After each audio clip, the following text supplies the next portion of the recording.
Hello everyone, and thank you for joining today's webinar. My name is Stéphane Dutrio. I'm the founder and CEO of Poken, and today we're going to be talking about boosting networking and different ways of igniting conversations within your event. Poken has been catering to corporate events and trade shows for the past 4 years, though we've been in business for 7 years now, developing mobile and web apps. Now, in the past weeks, we've run a series of webinars covering different topics. We started out with a webinar focusing on the benefits of going green or creating paperless events. We looked at the technology that we've created that allows participants to collect information by touching an interactive USB stick to some stickers that you can place around your event. We had another webinar covering pre-event and post-event engagement, specifically using web and social media. And finally, we also covered registration and all of the different registration features that we offer or that we offer through some of our registration partners around the world. Now, today's agenda is really going to focus on how to create interactivity and engagement in your event. Over the next 20 minutes, I'll cover a few different points. First of all, setting the context and talking about what your event objectives might be. We're going to be talking about the type of behavior that you want to drive from your participants, depending on the type of event that you run. I'm also going to be doing a quick demo of Poken's event management system. And finally, I'll have a Q&A. Now, talking about the context of your events, it's not just about the food. I think we all know that. Most people go to events because they're interested in learning about a topic. So your event focuses primarily on providing some learning, but the number 2 reason in almost every survey that has come out about going to events, number 2 reason for people to go to events is for networking, is about meeting people.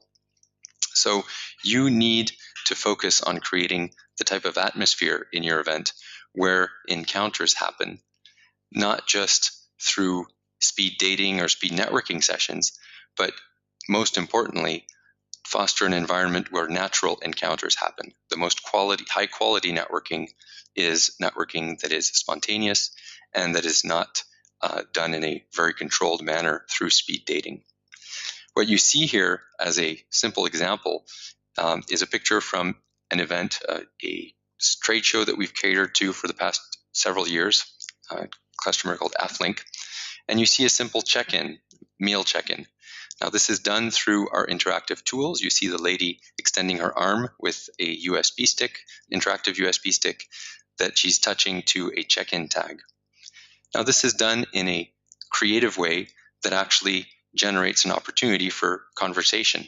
You see how this gentleman is watching what's going on, and typically this kind of environment already creates an opportunity for a discussion between 2 people that might not know each other. Now, our experience in events is quite broad. Over the past 6 to 7 years, we've catered to events of many sizes, from generally about 100 visitors to over 20,000 visitors. We cater to conferences, trade shows, exhibitions, and corporate events of all types. As we all know, there are many different types of events, and every event has a different set of objectives. But there are some common themes that we find throughout, and that's what I'm going to try and focus on. I'm going to show you a lot of different pictures, different case studies, different client examples. We've catered to over 1,700 events over the past years, so we've learned quite a bit from different industries and from different types of clients. First of all, the event experience starts right at the beginning with registration. Now, you might look at it as a technicality. What your objective is at the moment is simply to get people to register for your event and pay. Well, actually, there's an opportunity already through registration to engage with your visitor. And engaging with your visitor is a theme that you'll find throughout this presentation, because you really have to set the tone for your participant to feel that they're within an event that is intent on catering to their networking needs. So registration is already an opportunity to start a dialogue with your visitor.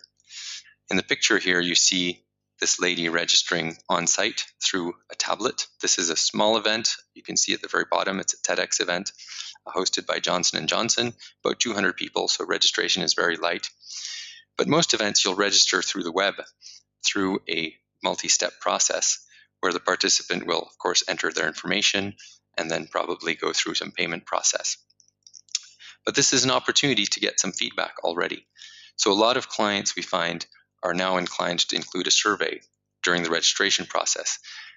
Now the survey can focus on profiling if you want to offer matchmaking, but it can also already seek to obtain some feedback from the participant. So it's already setting the stage for the participant, showing them that this is an event where their opinion matters and where you will be trying to cater to them and to create an environment that is encouraging networking.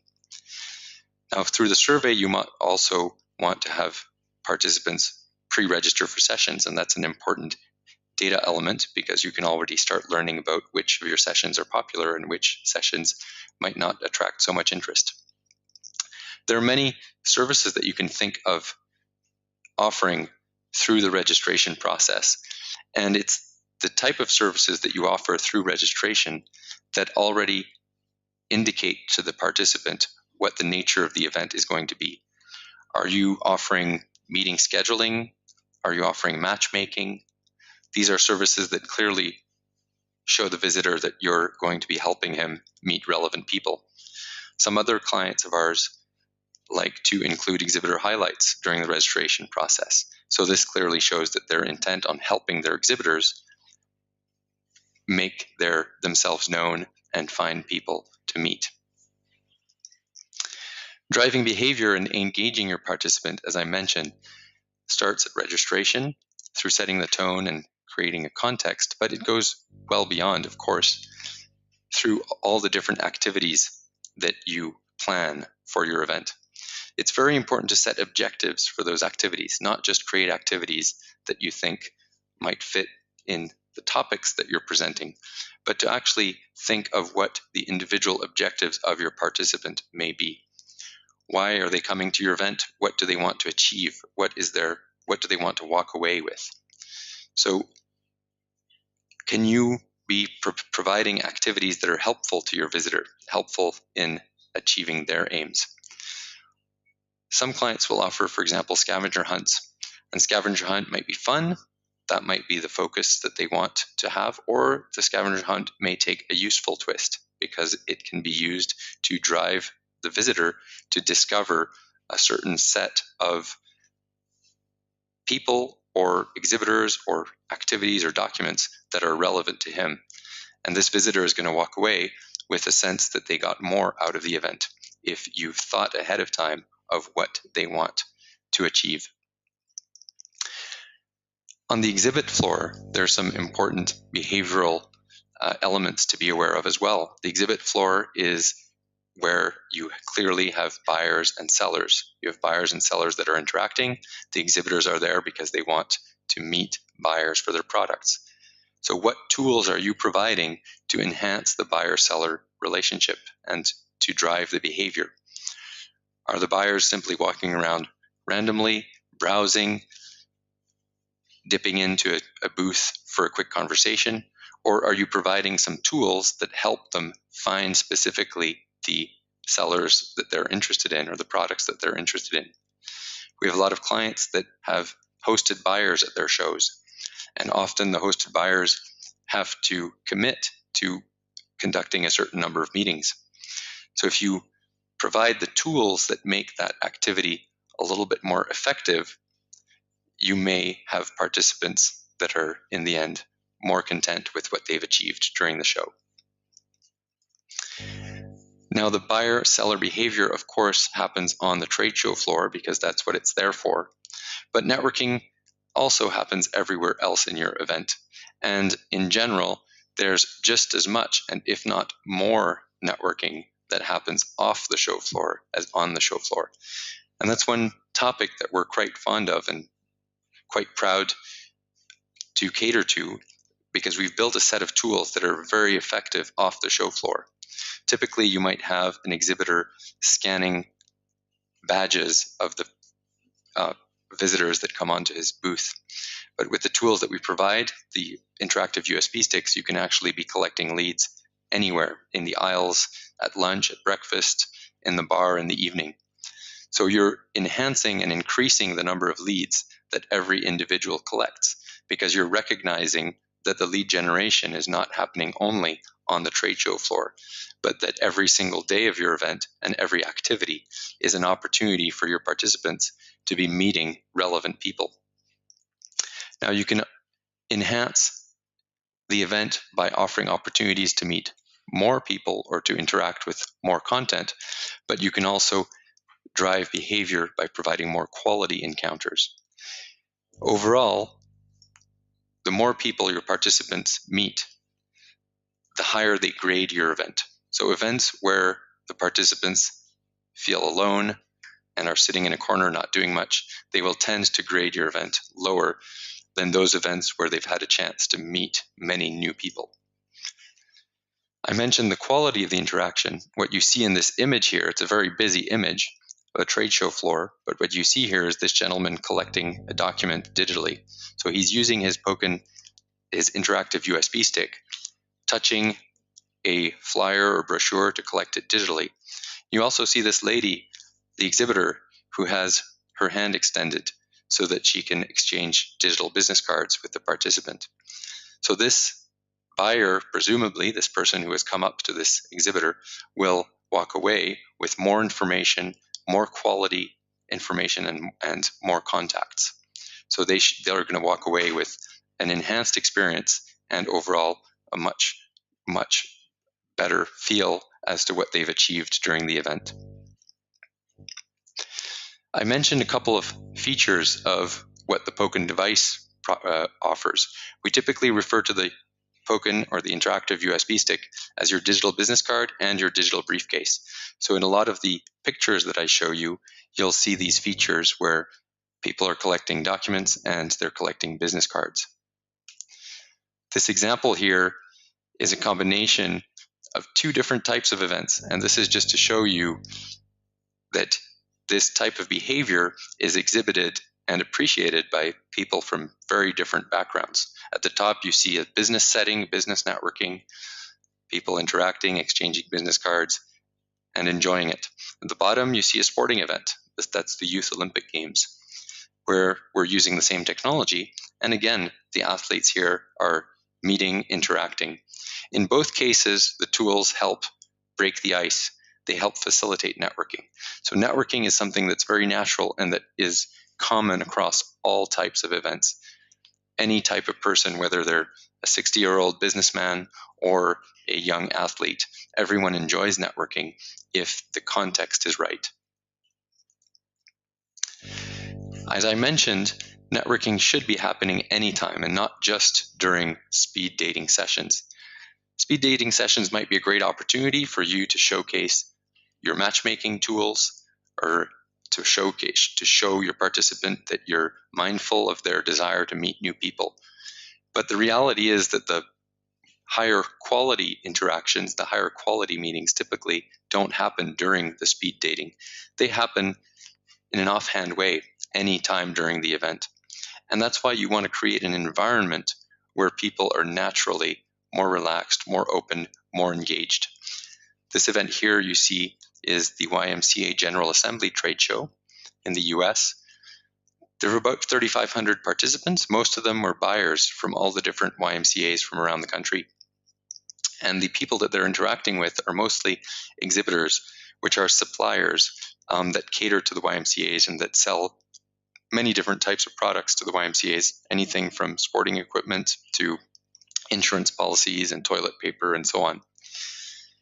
And again, this was a prime example of networking and lead generation that happens all over the event, during the sessions, in the hallways, at coffee, not just on the trade show floor. So providing the right tool, providing the right environment throughout the event is very important.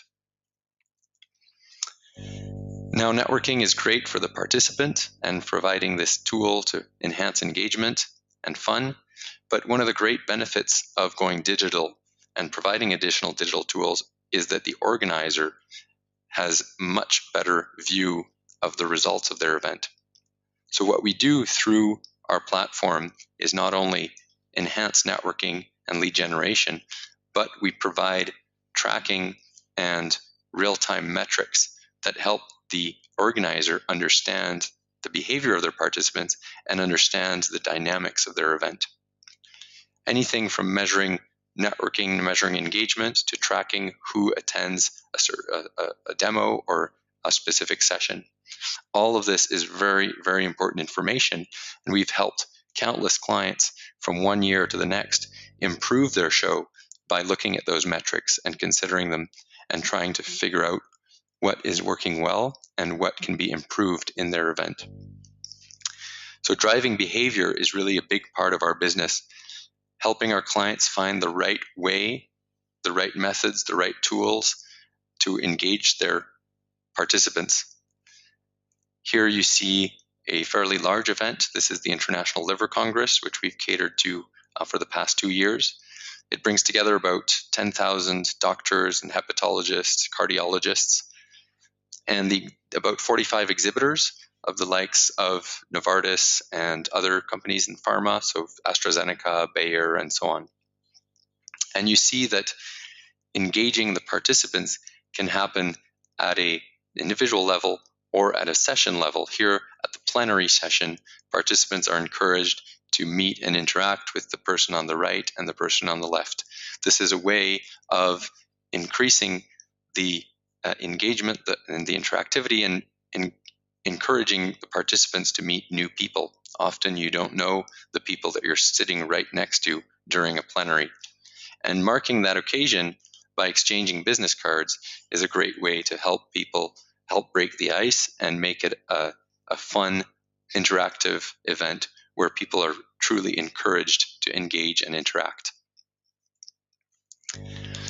Boosting networking is also a byproduct of some other activities. So as I mentioned before, you might not be only considering networking, pure networking activities, but when you're thinking of your event and thinking of what types of tools to deploy, you can think of tools that might increase networking as a byproduct.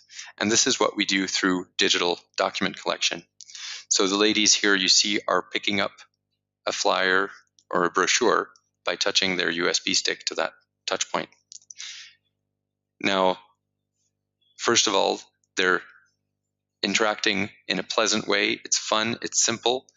They're discovering that they have a common interest. That these are all elements that spark a conversation.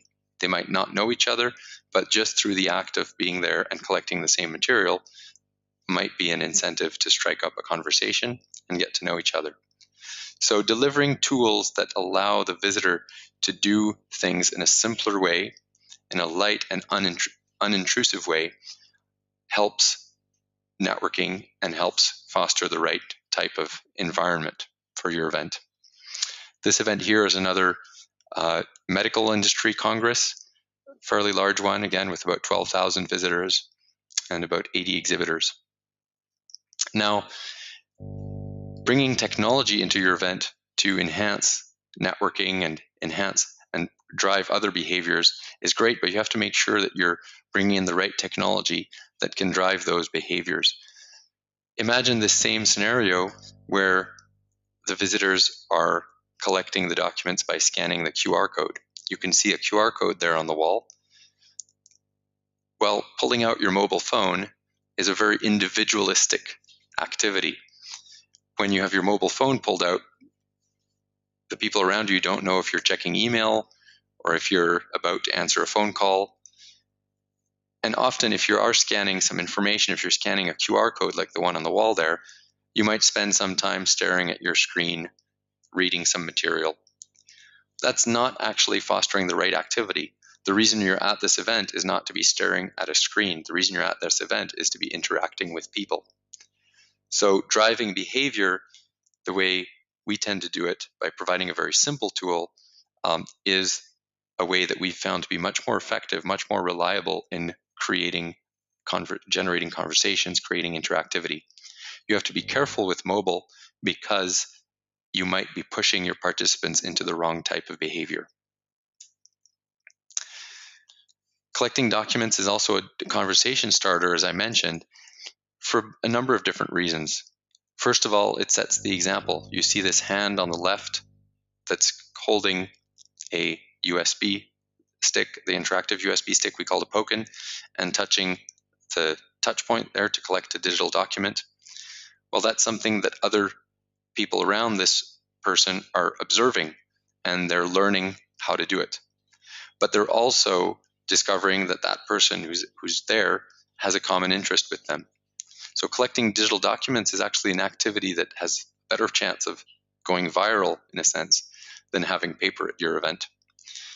When you're collecting documents such as these folks on the right, this is the World Trade Organization in Geneva, and you see the delegates that are standing up against a cube, we would call that a media cube, with the agenda printed on it, and they're touching their Poken up to these tags to collect the session documents. And when they're doing that, it shows that they're participating, that they're engaged, and that they're open. So it's a very easy way to also spontaneously start conversations, because you know that they're not busily doing something else. They're open for conversation. There are other byproducts of using digital and extending the use of digital to foster engagement, and also, in this case, to measure attendance. So what you see here on the right is a gentleman that's checking into a session. So again, providing digital tools to enhance one aspect of your event, be it networking or something else, can have repercussions and very positive effects on other objectives that you may have for your event. This is another example of a large trade show we've been catering to for the past 3 years. It's the largest African travel market trade show. This one is in South Africa. It's called Indaba. You can Google the terms Poken at Indaba if you want to learn more about this show. There's a video that will show you a lot more of the activities that we support at this event. And you see here the delegates are touching their USB stick to the touch points on a media wall.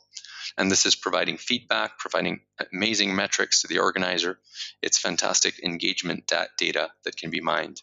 But it's also an interactive social experience where these folks are doing something together spontaneously. When they have the time, they can walk around and collect information that they're interested in. And this again helps spark conversations. Showing you a few sample metrics. This is an overlay of 2 successive or subsequent years of an event that we've catered to. So you see 2013 in red and 2014 in green. And if you look at day 1, you see that in 2013, so in red, the first day was relatively low digital engagement because everybody was learning about the new platform, the new set of tools. And so there wasn't necessarily a lot of engagement during the first day, but it picked up very quickly the second and third day. So in red, you see how day 1, day 2, and day 3 are increasing dramatically.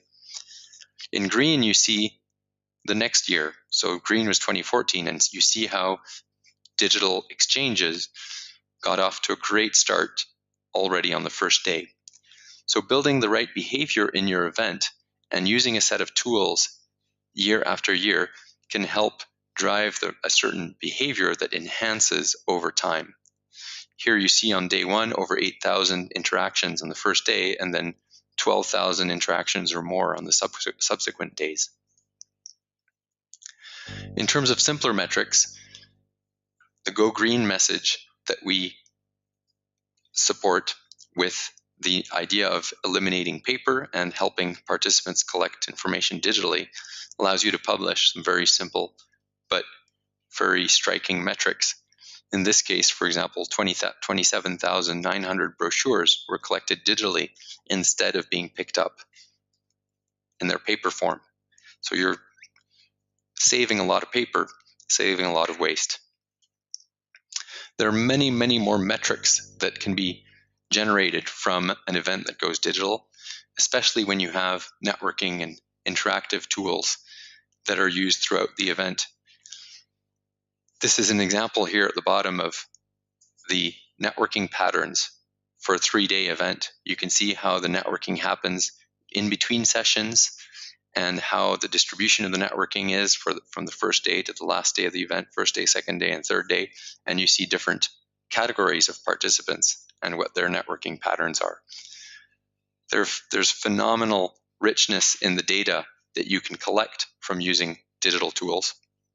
And we provide analytics that many of our clients have never imagined were possible. We actually have a separate webinar coming up in the coming weeks on data and analytics. Now you can go beyond just providing a simple tool to enhance networking and engagement, and we often help our clients achieve their aims through some gaming or driving behavior through some simple mechanics, such as a scavenger hunt, or simply an interface that allows the visitor to set some objectives, to set their own goals, and then to measure themselves up against their goals. So for example, you might want to drive the behavior for the visitor to set themselves a goal of attending a certain number of conference sessions or workshops, or going around collecting documents about a certain business vertical or certain product. We can also drive behavior by encouraging participants to meet a certain number of people with a certain profile. So there's many, many different angles to driving behavior. And what's important is really to look at what type of behavior you want to foster in your event. As an example of behavior that you might not want to foster, we had an event with a client who wanted to incentivize networking. So what they did is provide a prize for the top networker. In itself, that's not a bad idea. But if you look at the behavior that drives, actually, in some events, what you'll have is a lot of people just running around trying to collect as many business cards as they can. But the interactions that they're having are not very meaningful. They're rather superficial.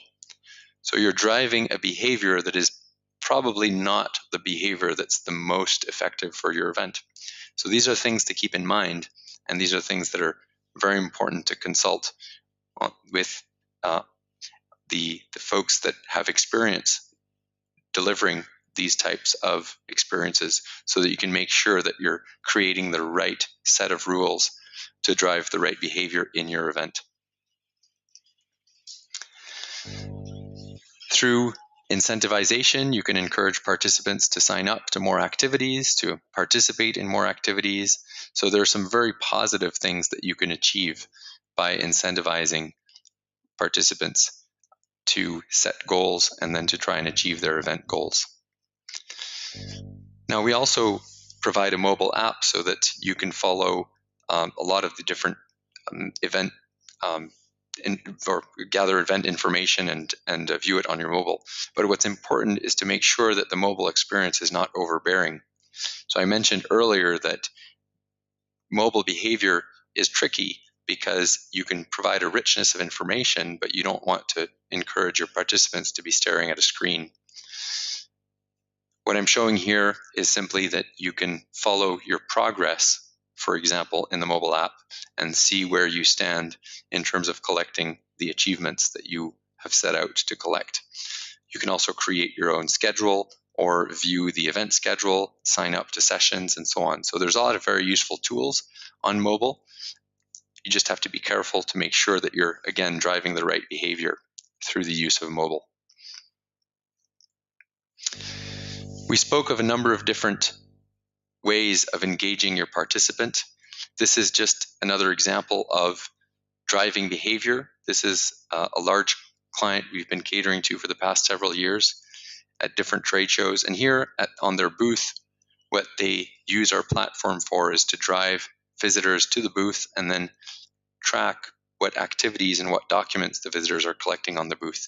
So on this booth, there's about 8 demo stations, and the visitors go around and attend different demos and collect those demos. And that's valuable feedback for the client. So this is a type of gamification. We don't necessarily call it a game. It's just driving or incentivizing behavior. Using the word gamification or gamify sometimes scares some clients because they think that their event is too serious for a game. And you can see in this case, these gentlemen there on the picture are wearing suits and looking pretty serious. So we don't call that a game, but we're putting in place some mechanics to drive behavior. Now, there's of course other types of events where you definitely do want a touch of fun. And there are many, many events that we've catered to that thoroughly enjoy the fun angle to networking. This is one of them, the American Association of Cosmetology Schools, a client we've catered to for several years.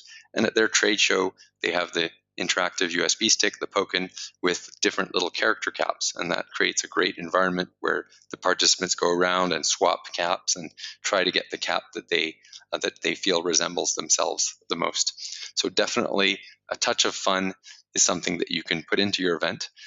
You just have to make sure that it's done in the proper way. Finally, what we're really focused on is not only driving behavior and helping participants achieve their aim in the event, but it's very important to follow up and have tools available to the participant so that their experience after the event can be just as good. So if you can think of what the objectives of your participants are when they leave the event after they've left, and if you can provide a set of tools that helps them, they'll be very, very thankful, and you'll have a much better chance of winning them over the next year. This screenshot just shows an example of the web portal that is built into every event that we cater to. And this is a customized web portal where you see all the people and the documents that you collected during the event. So it makes it very easy to follow up with the people that you met. That's something that you often forget if you come home from an event with a bag full of business cards, or if you've lost your business cards during your travels.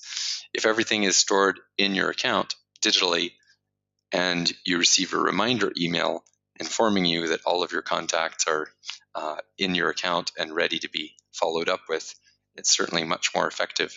So these are the types of tools that are driving the right behavior and providing a lot of utility.